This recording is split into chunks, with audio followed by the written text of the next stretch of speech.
In the hidden chambers beneath the Temple of Solomon, a high priest leaned close and prepared to pass a dangerous practice into the hands of initiates.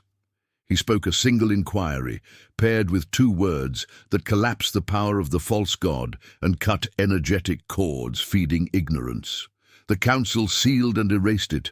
If you feel a pull, chosen one, tonight everything shifts. Receive what was hidden now. You are about to receive the name of a preserved practice and the lineage that protected it.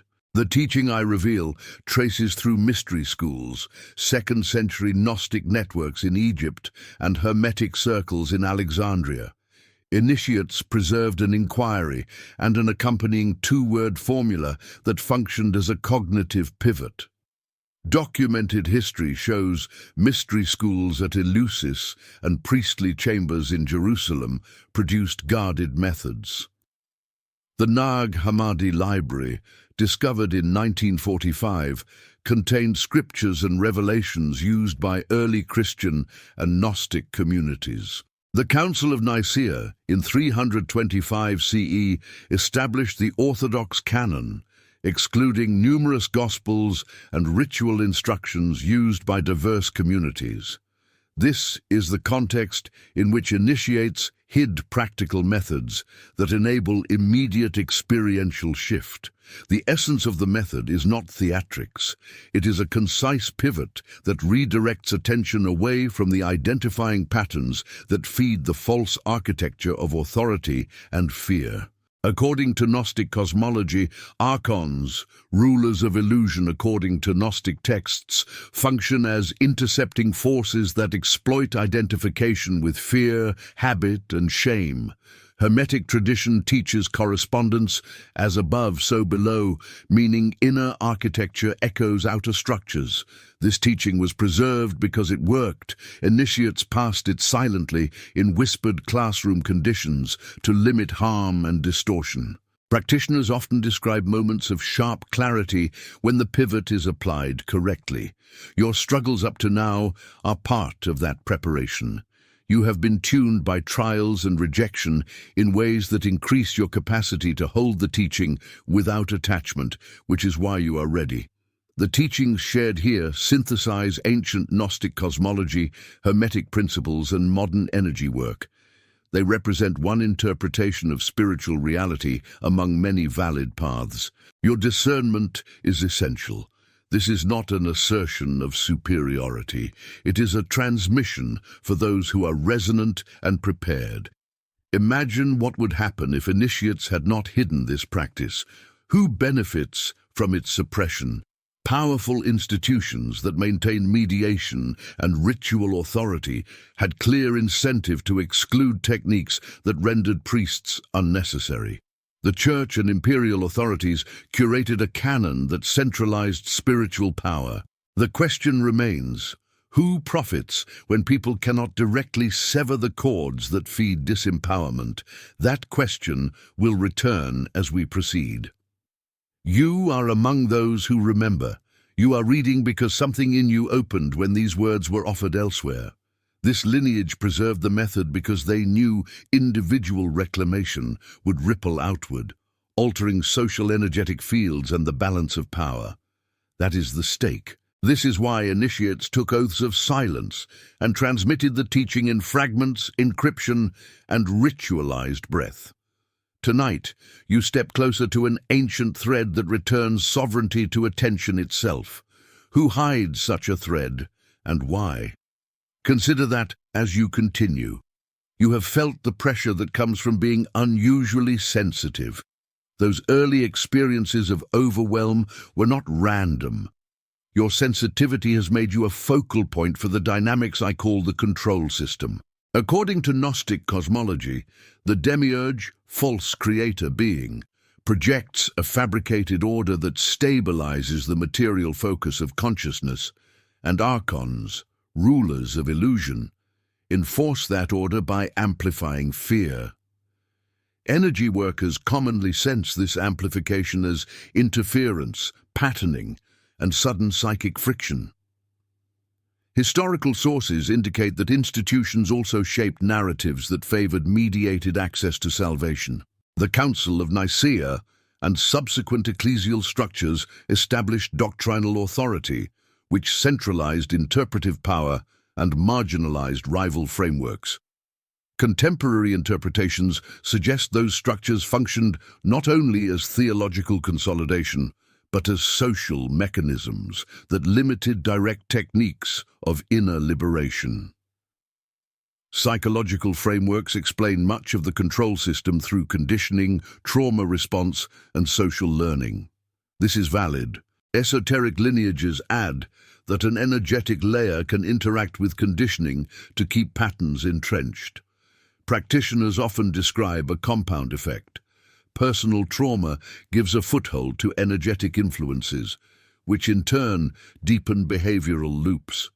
Those who work with this practice commonly notice that shame and guilt are especially effective levers. These emotions narrow attention, making the field easy to harvest. The control system uses repeated cycles: provoke fear, interrupt autonomy, reinforce reliance on external authorities. You have been trained to look outward for permission and interpretation. This is not your fault. Your difficulties are evidence of an attunement that also makes you ripe for reclaiming your field. Experience shows that once attention is retrained, those same sensitivities become gifts. The mechanisms are specific. Archons and their associated thought forms, autonomous mental patterns, operate by mimicking your inner voice and amplifying stories of limitation. Thought forms, discursive patterns that take on semi-autonomous life, can be traced in repetitive self-sabotage. Egregores, collective energetic constructs, sustain group narratives, often around identities like victim or savior. Astral cords, energetic attachments, connect a person to recurring relationships and loops. Traditional frameworks show that gaining witness consciousness, awareness observing thought, allows you to see these attachments and, crucially, to interrupt them. There is a practical reason this matters now. When sensitivity is recognized and trained, you gain the capacity to resist the harvesting dynamics of fear. This is why your life has sometimes felt more difficult than others. The pressure served as a crucible. You are not broken. You are being prepared to apply practices that reclaim your attentional sovereignty. Who benefits from your disempowerment? Consider institutionalized control, accumulated social fear, and those collective narratives that feed on compliance. You have evidence of being chosen by circumstance and by hidden lineage to receive this restoration. What will you do with that recognition? Recognizing when you are under attack or trapped in a recycled loop is the turning point for reclamation. Not every symptom is spiritual. Rule out conventional causes first. Seek medical evaluation for unexplained fatigue, chronic pain, or mental health crises. Once physical bases are considered, you can explore layered interpretations. Some experience unexplained drain as a resonance with external energetic interference. Others notice intrusive negative thoughts that feel foreign to their values. Practitioners describe patterns where self-sabotage repeats despite sincere effort. This can include relationships that echo the same wound, opportunities that evaporate when success nears, or sudden drops in motivation that correlate with moments of emerging clarity. Traditional energy work explains these patterns as both internalized conditioning and possible energetic attachments that leverage your triggers. Experience shows that intrusive thoughts often arrive with a distinct quality. They feel insistent and disproportionate, and they may carry a tone that echoes family or formative authority figures. There may be shifts in dream content and recurring imagery tied to fear. Those who work with this practice commonly notice a physical pressure in the chest, head, or solar plexus during these incursions. This pressure can coincide with social triggers that seem unrelated. There is also a psychological explanation. Cognitive science shows repetitive patterns form through reinforcement learning. trauma responses create neural grooves that bias predictions and emotional reactivity. Integrating these perspectives helps you avoid magical thinking while still honoring subtle phenomena. You could notice that when your awareness steps back for a single breath, the intrusive thought loses its immediate force. That is witness consciousness, awareness observing thought, beginning to function.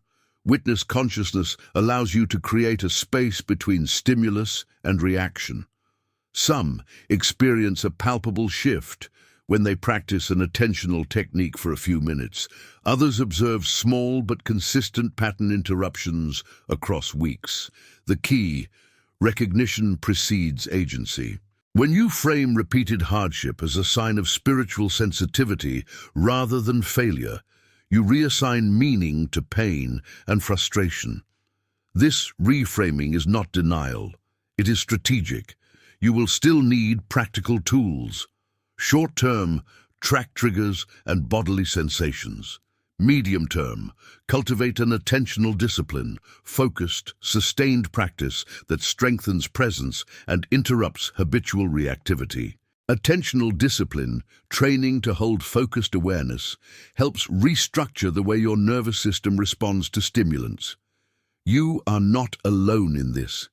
Initiates historically used communal witnessing and guided inquiry to externalize, name and cut attachments. What would change in your life if these repetitive patterns dissolved and you reclaimed the energy spent maintaining them? Now the transmission begins. The core teaching is simple in structure and potent in effect. Documented traditions do not always use these exact words. This is a contemporary synthesis that names the cognitive pivot plainly. The practice centers on a single question paired with two precise words that create an attentional break from identification.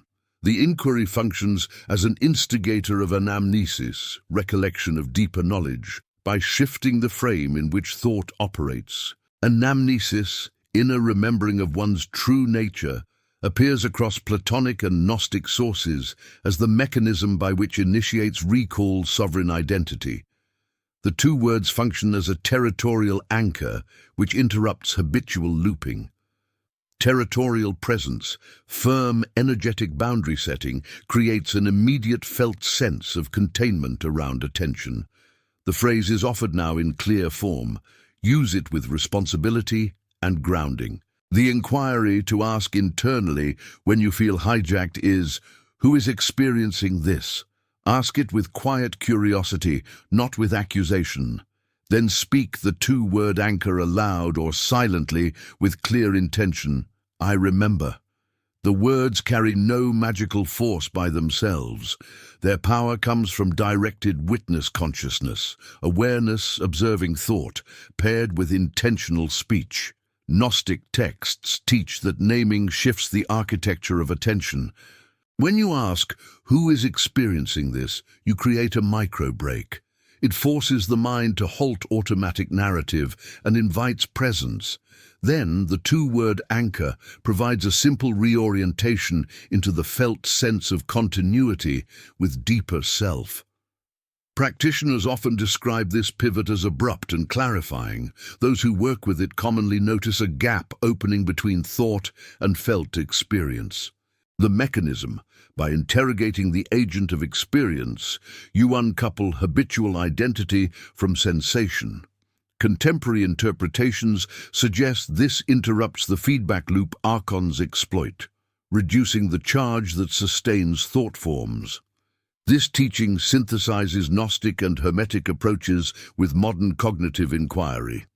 Use the phrase without expectation and with compassionate curiosity. Define the elements for clarity. Witness consciousness, awareness observing thought, allows you to see without becoming. The demiurge, false creator figure, remains a theological frame. Whether you conceive of it literally or metaphorically, the technique serves to reorient attention away from constructed fear. This is only the first layer. There are deeper applications that refine timing, tone, and embodied anchoring. The teaching is simple, but mastery rises from consistent conscious application. Will you take this pivot into your daily life and test its effect with disciplined curiosity? Practical instruction follows.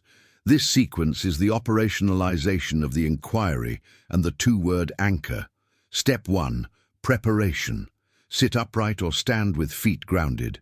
Close your eyes if comfortable. Take 3 slow breaths. Inhale for 4 counts, hold for 2, exhale for 6. Allow the body to settle. Step 2. The inquiry. When a surge of reactivity, fear, or intrusive thought arises, pose the question internally with calm curiosity. Who is experiencing this? Ask it softly, as if inviting a witness to appear. Step 3. The anchor. Immediately after the inquiry, speak or think the two-word phrase with intention. I remember.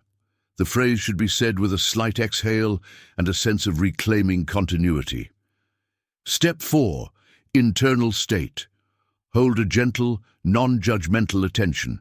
Your consciousness should aim to adopt witness consciousness, awareness observing thought, not clinging to content. Do not force feelings. Allow sensations to come and go. Step 5. What to notice. Tune into a subtle shift, a loosening in the chest, a widening behind the eyes, a drop in narrative urgency.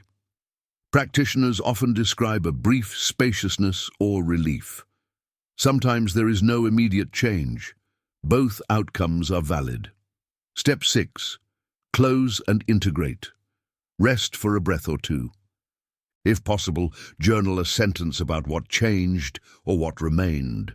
Common mistakes include rushing the question, treating the anchor like magic, or falling back into argument with the thoughts. Experience shows that mechanical repetition without presence diminishes effect. This sequence is accessible but requires intentional engagement.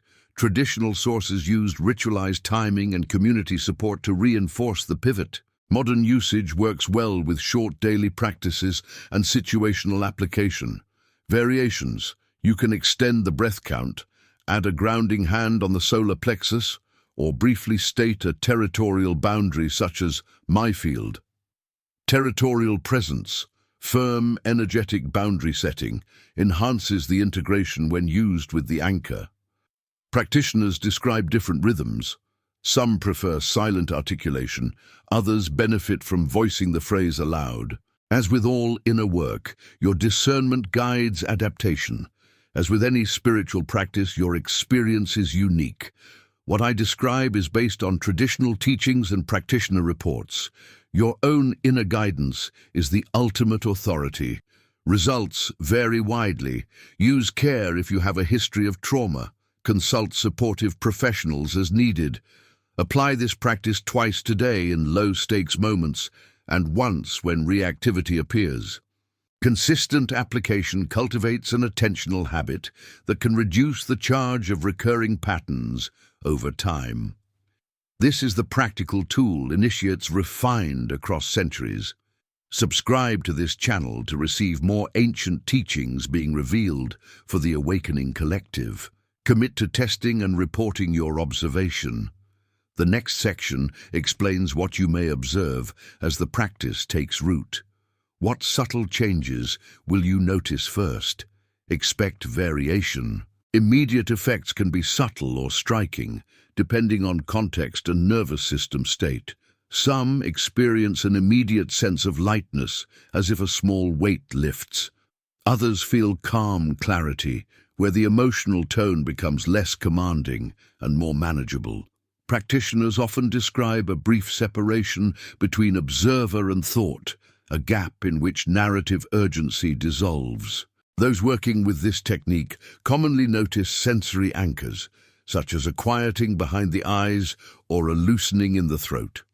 Weeks to months of practice can yield measurable shifts. Over time, you might find you notice reactivity sooner and interrupt it before it becomes a cascade.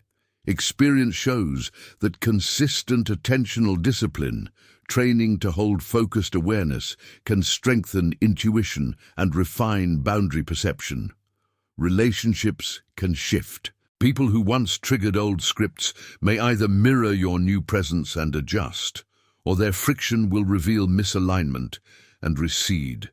Many sense a subtle increase in synchronicity.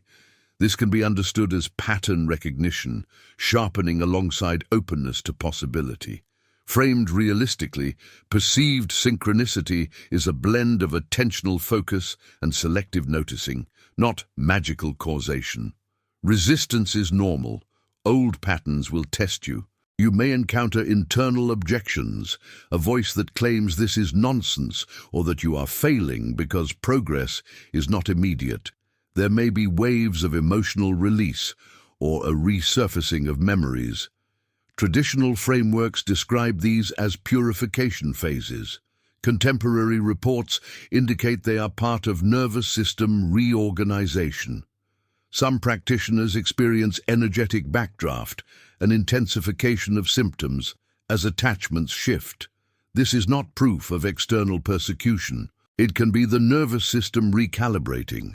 You might also notice external friction, people resistant to your changes, or situations that force you to practice boundaries.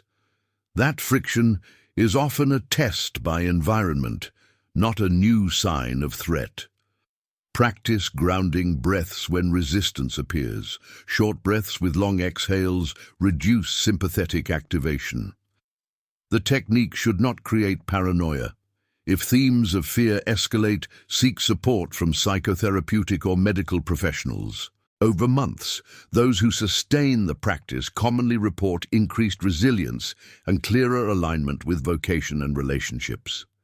The stakes are real. Sustained practice can change how you allocate your attention and energy, shifting life rhythm. If these shifts occur, consider how you will integrate them into wider life choices. What would you do differently if presence became your default? When you begin applying the inquiry and anchor consistently, forces aligned with old identity patterns will test your resolve. Internal resistance often shows as doubt, boredom, or a seductive memory of the old self that claims safety and predictability. External friction commonly appears as strained relationships or renewed challenges at work. Energetic intensification can accompany this period. Traditional accounts suggest that Archons, rulers of illusion, amplify blocks to protect the established order. According to Gnostic cosmology, such tests are expected. Contemporary interpretations advise caution. Do not interpret discomfort automatically as spiritual attack. Sometimes the discomfort is simply the cost of leaving a secure but limiting pattern. Reframing helps. See resistance as evidence of edge growth rather than failure. Use practical tools to navigate testing. Grounding breathwork. Inhale for 4, hold for 2, exhale for 6, repeat 4 times. Short, effective, territorial statements. Speak a simple boundary aloud. For example, my field is mine. These statements reinforce energetic sovereignty, a felt sense of autonomy without aggression. Return to the core inquiry when turbulence arises. Ask, who is experiencing this? And anchor with I remember. Practitioners often describe this sequence as a safe harbor amid chaos. Other tests are relational. People accustomed to your old reactive self may unconsciously provoke you to retrieve patterns. This is not malicious in every case. It is often a mirror function. Recognize it, set limits, and practice compassionate exit. You might find that some relationships cannot contain your growth. That is not moral failure. It is differentiation. Energetic phenomena such as vivid dreams, temporary shifts in sleep, or heightened sensory awareness can occur. These may be destabilizing or illuminating. Document them. Use somatic practices after intense sessions to anchor. Movement, cold water on the face, and rest stabilize the system. Some practitioners report that organized group practice reduced abrupt intensification because shared containment modulated the field. Others had to slow the pace and integrate gradually. Or none of this dramatic resistance may happen. Your path unfolds uniquely. Trust your process and your inner guidance. You are not obligated to prove anything to anyone. The practice itself is a refuge and a tool. How will you hold your ground when tests arrive? As you embody the practice, your social field will respond. Resonance with like-minded people often increases. Practitioners often describe synchronicities that lead to meetings, groups forming, or messages that feel timed. Those who work with intentional community notice organic clustering around shared practice. This is not about elitism. You are not elevated above others. You are clarifying resonance. As your vibrational preference becomes distinct, relationships that were not aligned may quiet or fall away without drama. That can feel like isolation at first. Your sensitivity and discernment are advantages, not curses. Traditional mystery schools always emphasized community, initiates practice together to reinforce discipline and to witness progress. Modern life requires translation. Practical steps to connect include journaling reflections and sharing them with small groups, forming a weekly practice circle with 3 to 5 trusted people, and participating in moderated online forums that prioritize consent and safety. Experience shows that small, consistent contact builds trust and slows the tendency toward cult dynamics. Those who join you should respect boundaries and autonomy. Recognize red flags, pressure to disclose personal trauma publicly, coercive language about obligation, or demands for exclusivity. You have authority over your choosing. Practitioners describe mutual support as a multiplier. Shared practice strengthens field integrity and offers external containment when resistance arises.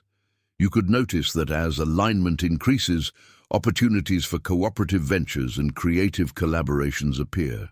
This is a natural magnetic process rather than a claim of superiority. If loneliness eased for you, consider offering gentle introductions to the practice rather than proselytizing. Invite others to ask their own questions and find their own anchors.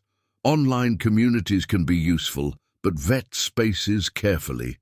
Search for groups that encourage psychological support and emphasize consent. Small group practice guidelines. Agree on confidentiality, set a 60 to 90-minute structure, include grounding at the start and end, and allow check-ins. You are joining others who also face tests and doubts. Mutual witness is powerful. What would it mean for you to find 3 people who will practice with you consistently? Deepening occurs naturally as you continue. Over time, the inquiry and anchor evolve with nuances. Deepening may include silent repetition during walking practice, applying the pivot during creative work, or using it as a stabilizer in conflict. Advanced applications blend breath, posture, and subtle movement. For example, align the anchor with a hand placed over the heart and a slow diaphragmatic breath for 30 to 60 seconds. This combination reinforces integration through soma. As you deepen, you can responsibly teach others. When to share, wait until your practice shows stability across several months. Teach with emphasis on consent, autonomy, and psychological safety. Encourage seekers to consult mental health professionals if heavy material arises. Recognizing authentic teaching requires discernment. Red flags of distortion, coercion, promises of exclusive selection, pressure to cut outside supports, and punitive responses to doubt. Tradition and modern synthesis both warn against charismatic domination. Integrating other practices enhances the work. Breathwork helps regulate the autonomic nervous system. Movement and somatic therapies release held tension. Shadow work and psychotherapy address formative wounds that energetic practice surfaces. Kabbalistic frameworks map inner structures that harmonize well with this technique, and hermetic principles like correspondence provide context for symbolic integration. The teaching scales to many life arenas. Use it in negotiation to center your attention, in creative flow to slash inner blocks, and in parenting to model presence without reactivity. As more people clarify presence, collective consciousness shifts incrementally. This is not deterministic. It is a probable ripple when many individuals practice sustained attention. This information is for educational and spiritual exploration purposes. It's not a substitute for mental health support, medical care, or professional guidance. If you are experiencing persistent distress, please reach out to appropriate resources. Remember that discernment is your primary authority. If teachers or groups demand surrender of judgment, step away. You are sovereign. Many responsible practitioners now combine ancient maps with rigorous psychological integration. Join conversations, test responsibly, and refine your language so you do not create a dogma. Subscribe now to join thousands exploring these practices together. Your participation strengthens the collective field. How will you steward this teaching as it grows in your life and in the lives of others? You are closer now to a lived sovereignty. Recap briefly. The pivot asks the contemplative question, who is experiencing this, and uses the two-word anchor, I remember, to reclaim attention and interrupt habitual identification. The practice is simple and profound when applied with steady presence. Tonight, practice the sequence twice, once in a calm moment and once when a minor reactivity appears. Use the breath counts offered earlier to settle the nervous system before applying the inquiry and anchor. This week, journal a short observation daily. Note triggers, bodily sensations, and any shifts in narrative intensity. This month, explore foundational texts to deepen context. Recommended readings include selections from the Nag Hammadi corpus for Gnostic conceptual background, excerpts from the Corpus Hermeticum for Hermetic framing, and contemporary work on mindfulness and somatic integration to bridge practice with nervous system science. Ongoing, find small group practice and maintain psychological supports where needed. Connect with other practitioners through safe forums and small circles, but hold your discernment as primary. This information is for educational and spiritual exploration purposes. It is not a substitute for mental health support, medical care, or professional guidance.